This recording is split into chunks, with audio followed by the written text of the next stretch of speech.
That grunt means it's well suited for off-road use even if other parts of the bike really aren't. Triumph tells us it's in the exact same tune as the Street Twin, which is fine by us.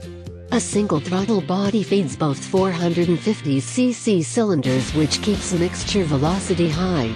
Fueling is impeccable, exhaust gases are lower than Euro 4 regs, and in normal use 60 plus miles per gallon is, well, normal.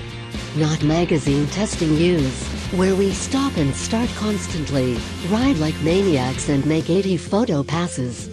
Triumph stresses it wants these bikes to be accessible to everyone, the opposite of intimidating, and it succeeded again with the Scrambler. Even 5'8" people like me can touch the ground with both feet thanks to the 31.2-inch seat height, which is 33mm lower than before, and a spec which actually reinforces the Steve McQueen single-quote 60s look. I'm convinced McQueen would have quit riding if he lived into the era where dirt bikes constantly remind you how short you are.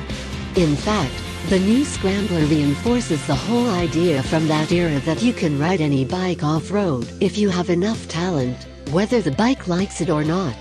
I only got to ride this one off-road, fire road, anyway, for maybe 20 minutes, and it's definitely capable, but with 120mm of suspension travel at both ends and not a lot of ground clearance, you can't have a lot and a low seat.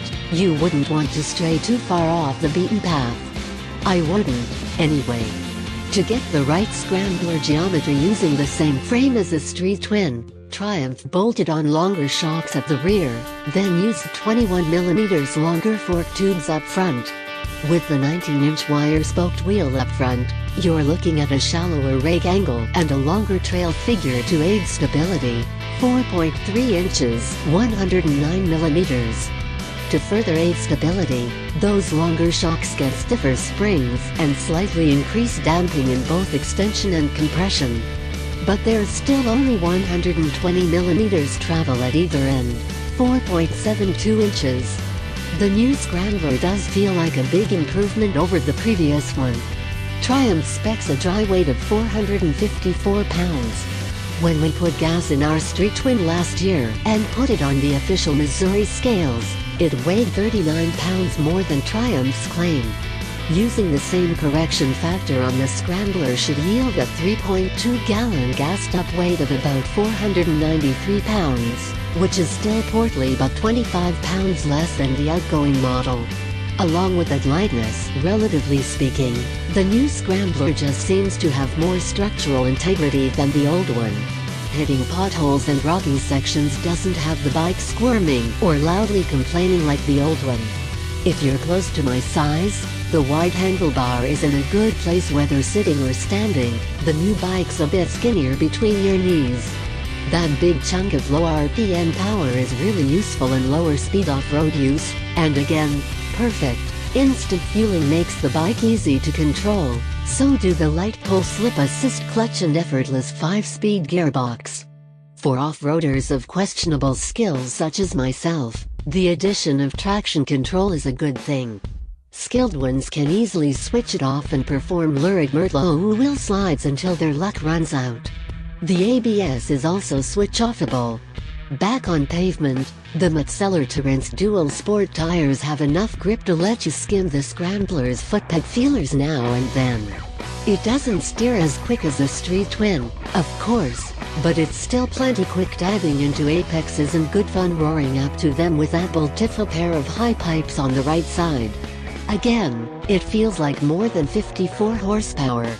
Like an old Ducati, this one prefers to be left in a higher gear where you can ride the torque wave out of corners instead of revving it out, which is a good thing since it only revs to 6,500 RPM. It even quacks sort of like a duck with a 270-degree crank.